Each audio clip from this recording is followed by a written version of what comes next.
Bonjour à tous et bienvenue sur la chaîne Fred Academy, la chaîne dédiée à l'apprentissage des sciences de la vie et de la Terre, ainsi qu'à l'accompagnement des élèves du secondaire dans leurs différents examens officiels. Aujourd'hui, nous allons aborder la deuxième et dernière vidéo sur cet exercice d'application des enzymes. Pour ceux qui n'ont pas eu à regarder la première vidéo, ici, il est question de donner le fonctionnement des enzymes et les différentes conditions dans lesquelles l'action des enzymes peut être optimale. Nous avons déjà eu à corriger les 4 premières questions de cet exercice et donc là, nous allons aborder avec la 5e question, sans plus tarder. Expliquez pourquoi dans le tube 6, il n'y a pas de précipité rouge brique. Ok, ici, on constate tout simplement que dans le tube 6, nous avons une température de 35 degrés Celsius avec un pH de 2, tout simplement. À chaque fois qu'on a eu à regarder dans nos différents tubes, on a constaté que l'élément ou les éléments fondamentaux pour qu'on puisse observer la précipitation rouge brique à la liqueur de Fehling, il fallait impérativement remplir 2 conditions. La première condition, c'est que la température devrait être à 35 degrés et le pH devrait être à 7. Or, dans ce tube 6, on constate tout simplement que le pH est à 2, ce qui est un pH acide. C'est pour cette raison qu'il n'y a pas eu de réaction, tout simplement. Donc, on va dire ici que les conditions n'ont pas été remplies, surtout du côté du pH, tout simplement. On va essayer d'écrire quelque chose. Dans le tube 6,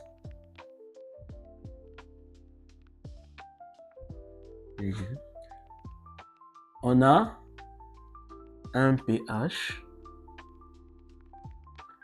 égal à 2 et donc acide. Et on mettra point. L'amylase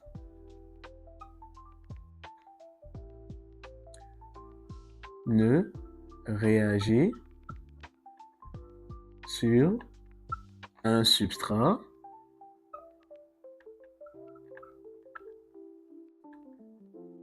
qu'à un pH égal à 7 et donc dans un milieu basique, neutre autant pour moi, et dans un milieu neutre, tout simplement. On va donc procéder à la 6e question. Question 6. Que se passerait-il si on remplace l'emploi d'amidon dans le tube 2 par l'ovalbumine et en déduit les propriétés de l'enzyme mise en évidence? Très bien. Nous savons que l'ovalbumine, c'est tout simplement la protéine de l'œuf. On a remarqué que à chaque fois qu'il y a une réaction, c'était toujours entre l'amylase salivaire et l'amidon. Qu'est-ce qui se passe donc si on remplace l'amidon par l'ovalbumine? Tout simplement, il n'y aura aucune réaction possible de la part de l'amylase, pour la simple et bonne raison que l'amylase salivaire ne permet la catalyse que d'un seul type de substrat, qui n'est autre que l'amidon. Et tout au long de cette expérience, nous avons bien vu que les différentes réactions, c'était toujours entre l'amylase et l'amidon à différentes températures ou à différentes valeurs de pH. Donc, il est tout simplement impossible pour l'amylase de pouvoir avoir une réaction sur une protéine. C'est la seule chose qu'on aura à dire. On va donc essayer d'écrire quelque chose. L'ovalbumine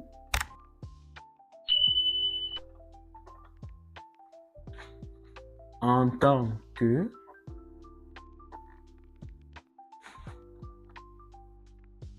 protéine de l'œuf, virgule, il n'y aura aucune action entre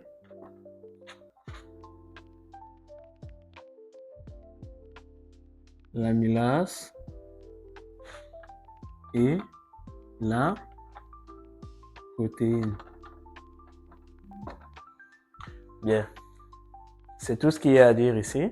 Et lorsqu'on demande de faire une conclusion, d'en déduire, tout simplement, on demande de déduire. La déduction reviendrait tout simplement de la nature de notre substrat. Donc, en fait, la déduction ici, c'est tout simplement quoi? C'est la spécificité de substrat. Chaque enzyme n'agit que sur un type de substrat bien défini. C'est tout ce qu'on va dire. Nous pouvons donc en déduire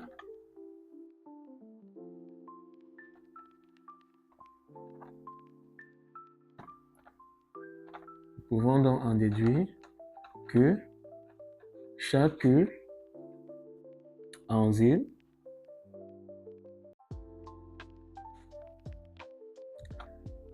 n'agit que sur un type de substrat. Vous pouvez mettre entre parenthèses spécificité de substrat. Tout simplement. On va donc passer à la 7e et dernière question. Question 7. Identifiez alors au moins 2 conditions permettant une efficacité d'activité de l'amylase salivaire dans ce tableau. Très bien. Ici, comme j'ai dit tantôt à la précédente question, lorsque vous regardez l'ensemble de ce tableau, vous allez remarquer que les 2 variables de notre réaction sont la température et le pH. Lorsque la température était différente de 35 degrés, il n'y avait pas de réaction.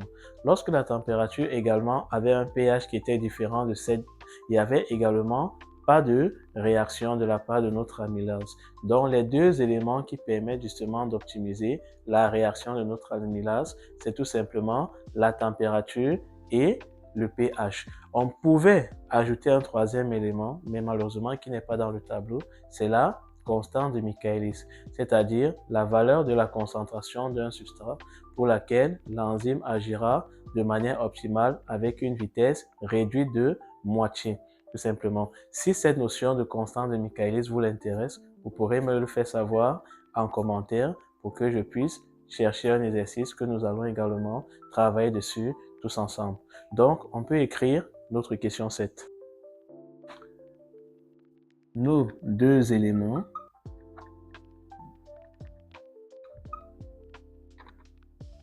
sont la température et le pH.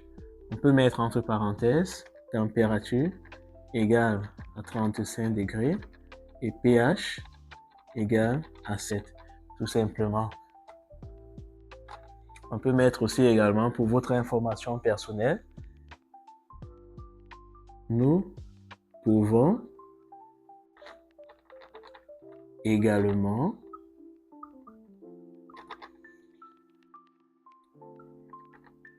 citer la constante de Michaelis.